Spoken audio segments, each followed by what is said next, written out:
A Texas woman was found shot dead with her ex-boyfriend bloodied on the ground nearby. But he says he has no memory of what happened. 48 hours, Peter Van Sant reports on how investigators unraveled this very strange scene. Where's my kid? I don't care. Where's my kid?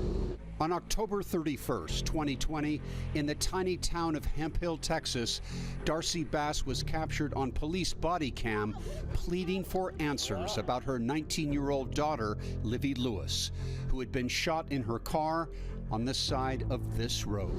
Will y'all tell me something? Well, where's my kid? Where is she at? I just wanted her to be okay. Livye did not survive. Also at the scene was Livye's ex-boyfriend, then 24-year-old Matthew Edgar. He was found in the fetal position behind the vehicle that Livye was found in. Sabine County Sheriff's investigator J.P. McDonough interviewed Edgar at the hospital, where he lay bloodied but uninjured. How'd you get all the blood all over your face? I don't know.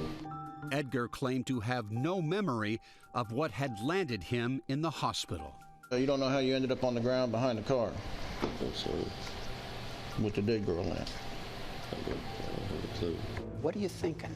I'm thinking that he's not telling me the truth. McDonough saw Edgar as a murder suspect and arrested him for the murder of Livye Lewis. Joining us now from New York is Peter Van Sant to talk more about this case. Peter, my first question, what evidence is there that Matthew Edgar shot Livye Lewis? Well, it begins earlier in the evening. They had a very spirited, aggressive argument in front of other people, and a couple of witnesses overheard him shout, "I'm going to kill y'all."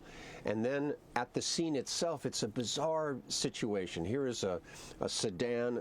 The driver's side door is open. Inside, Livye has been shot and killed. And right behind the vehicle, lying in the grass, is Matthew Edgar, her boyfriend.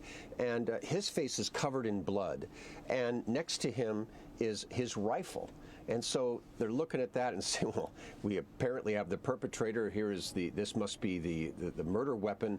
And then also they learned that as the investigation continued, that during that time, Matthew's ex-wife, who was a friend of Livye's, had sent a text to him saying, "Where is she?" And he answered with a single word, "Dead."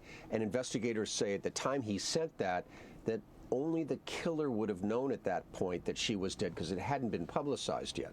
So that's the case against him. Peter, thank you so much for unpacking and uncovering this case. If this interests you guys at all, you can watch it right here tomorrow night on CBS 19.